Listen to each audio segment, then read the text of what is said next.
before anything else, ako nga po pala si TJ Montero. At gusto ko magpasalamat sa bawat isa sa inyo na nandito. Sa totoo lang, pinagdasal talaga namin kanina ni Casey. Sabi namin, Lord, sana mabigyan niyo po kami ng malaking crowd tonight o magandang crowd tonight. Kasi ang ganda ng crowd namin ng days 1, 2, and 3 for in between. Ito na yung dulo. Ito na yung bibigyan namin lahat because it says day 4! And itong energy na meron kami ngayon, sigurado ako, susuklian ng crowd na to ngayong gabi!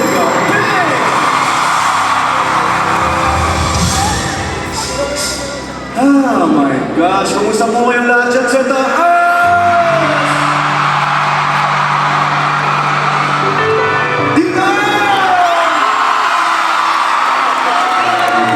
Ito yung mga tipong, alam mo, una pa lang, pero ayaw mo nang matapos. Water na muna sa head. Wow, thank you. Ninang Duncan. One for me, one for my love. Okay. Grabe to. What a feeling I'm having right now. Kasi alam namin last push namin for in between and sobrang excited ako na nalulungkot kasi matatapos sa yung 4 na araw pero grabe yung gratitude sa puso namin. Umaapaw. Buong team umaapaw yung gratitude. Pwede mo bang magtanong, meron ba dito mga pumunta ng sarili nating mundo last year? Marami pumunta ng SNM. Alam nyo, kayo ang answer sa mga pangarap ko. You guys are my answer prayer. And nung time na yun, sabi ko, Lord, grabe ka, binigyan mo ako ng 3 araw sa Araneta. Sobra na kulto kami naman. Pero sabi niya sa akin, oops, wait ka na, hindi pa ako tapos. Meron ka pang 4 na araw sold out sa 2026. At ang bonus ko sa'yo, DJ, this time, kasama mo, asawa mo. Kaya sobrang happy namin guys, sobra asin kung pwede lang isa-isang yung pasalamatan kayong lahat. Gagawin namin, sobrang thank you talaga sa inyo. But ang isa lang na gusto kong i-share sa inyong lahat. Kasi ito nakikita nyo ngayon na sentro, ito nangyayari. Hindi ito mabubuo lahat kung hindi dahil kay Casey. Una pa lang, yung una kong concert sa New Frontier Theater, yung una kong ginawa, kasi dati hindi tuloy ako sigurado kung kayong mag-concert. Andun ako sa, pag ba na, 4 na kanta ako, kasi usually 3 songs yun. Pag sumobra ba ako ng 3 kanta, may makikinig pa ba sa akin? May manonood pa ba sa akin?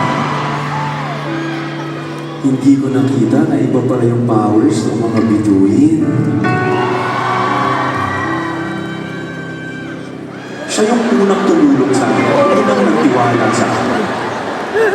Sabi niya sa akin, huwag kang magalala, to the point, guys, to the point na siya na yung gumagawa ng setlist ko. Kasi ayaw kong isipin, natatakot ako sa totoo lang gumawa ng concert. Pero siya talaga yung, babe, kaya mo yung gawin. Naniniwala ako sa iyo. So, siya yung tumulong sa akin, siya yung gumawa ng unang setlist ko. At sabi niya sa akin verbatim, I will guide you every step of the way as much as I can. Kaya, gentle reminder po sa lahat na nandito, napaka-importante po na piliin niyo ang tamang taong makakasama niyo pa.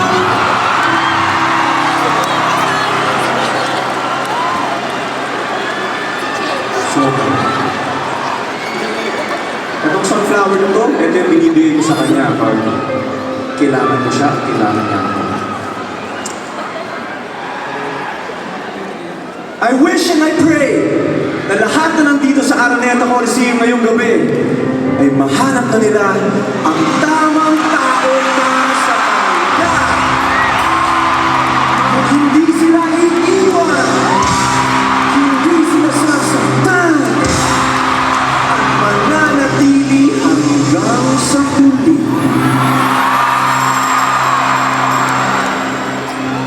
2024, naniniwala po ako nasa tamang panahon darating